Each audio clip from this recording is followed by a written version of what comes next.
Здравствуйте. Американские политологи придумали немало ярлыков для других стран. Государство-изгой, государство-мошенник, хрупкое и несостоявшееся государство. Настало время пополнить этот список еще одним термином. Государство-подлец. Scoundrel state. Как можно догадаться, речь пойдет о Турции, которая, по меткому выражению российского президента, нанесла нам удар в спину. Хотя, если разобраться, таких государств-подлецов гораздо больше. Все те, кто финансирует и покрывают террористов из ИГИЛ, а именно Катар, Саудовская Аравия и США, также можно отнести к данной категории. Конечно же, речь идет не о народе этих стран. Термин служит маркером для поведения политической элиты, которая, прикрываясь национальными интересами или абстрактными идеями, не только нарушает нормы международного права, но создает очередные прецеденты для своих преемников. Так, крышевание наркокартелей в ряде стран Латинской Америки со стороны спецслужб США и сенаторов в 70-х годах через некоторое время стало нормой для узкого круга лиц, вовлеченных в эти сделки, из-за которых гибнут тысячи невинных людей в разных странах. Аналогично и с терроризмом. США и их клиенты поняли, что можно выгодно использовать этот бренд для своих корыстных интересов, так как он может быть фасадом для хорошего бизнеса. Как правило, торговля людьми, человеческими органами и оружием напрямую связана с террористическими организациями. Наркотрафик тоже стал одним из интересов этих группировок. Какова же роль семейства Эрдогана и приближенных лиц к этой деятельности? Билал Эрдоган, сын нынешнего президента Турции и владелец нескольких судоходных компаний, давно ведет бизнес не только с полевыми командирами террористических организаций, орудующих в Сирии и Ираке, но и международными преступниками. Он был неоднократно замечен в компании одного из финансистов Аль-Каиды, саудовского миллионера Ясина Абдалла Аль-Кади, который непосредственно оплачивал атаку на Всемирный торговый центр в Нью-Йорке в сентябре 2001 года. Интересно, что санкции против Кади были введены ООН еще до атаки Аль-Каиды на США, а его попытки подкупить законодателей в разных странах расценивались как вызов режиму санкций ООН против террористов. Тем не менее, через некоторое время он был исключен из списка террористов в ряде европейских стран, а ООН сдали свою позицию в октябре 2012 года. Во время неуверенных попыток преследования этого террориста он нашел защиту в Турции, и непосредственно Реджеп Эрдоган давал поручительство за этого человека. Контрабанда нефтью – еще одна статья доходов Билала Эрдогана. Топливо он получает непосредственно от игиловцев, транспортные средства которых недавно уничтожали российские и сирийские войска. Этот бизнес связан не только с турецкими нуждами. Часть жидкого товара Билал Эрдоган продавал в азиатские страны, используя возможности своих мореходных компаний.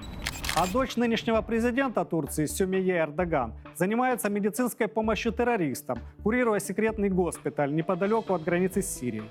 Но это далеко не все проделки эрдогановского картеля.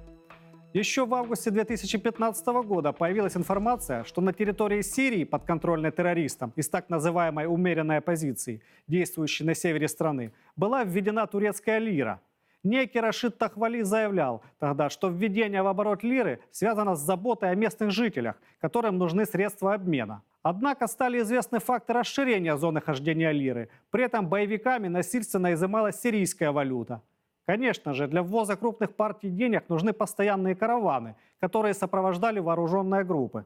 После появления российской авиации в Сирии риск обнаружения такой колонны и ее уничтожения значительно вырос. Поэтому в последнее время сопровождение стали осуществлять турецкие истребители F-16. Случайное появление российского Су-24 ставил эту теневую операцию на грань разоблачения и провала. Вероятно, что атака и была произведена с целью предотвращения утечки этой информации. А потом быстро состряпали карту, согласно которой наш самолет якобы нарушил воздушное пространство Турции. Слова выжившего летчика подтверждают, что никаких предупреждений их экипаж не получал. А ракетная атака была осуществлена внезапно в хвостовую часть. Подобные факты свидетельствуют о том, что в Турции, помимо легального государства, появилось теневое, которое также возглавляет действующий президент. И это ставит вопросы о дальнейшем отношении к этому человеку и нынешней политической элите страны. В Турции многие граждане осудили атаку на российский самолет, что свидетельствует о негативном отношении к сложившейся системе. Системе, созданной во многом искусственно, при непосредственной поддержке США, которым выгодно создавать напряженность в регионе и манипулировать кризисами. Да и предыдущие скандалы с семейством Эрдогана значительно ухудшили его имидж в регионе. Есть огромные социальные слои населения, которые готовы начать процесс национально-освободительной борьбы в Турции за свое достойное будущее. Курды – один из народов, который уже предпринимает попытки обретения свободы. Несмотря на жестокие репрессии со стороны режима Эрдогана, нет каких-либо тенденций, что вооруженная политическая борьба прекратится. Не случайно в России зазвучали голоса о необходимости поддержки курдов, в том числе и оружием, подобно тому, которое США поставляет для самозащиты своим ручным боевикам в Сирии. В данной истории также нужно прояснить, почему Эрдоган пренебрегает национальными интересами Турции, подрывая хорошие взаимоотношения с Россией. Явно, что он уже заручился поддержкой Запада, точнее США. А это означает также и помощь сателлитов Вашингтона в регионе – Катара, Саудовской Аравии и Израиля. Впрочем, от финансовых вливаний в экономику Турции Анкара и так зависит во многом.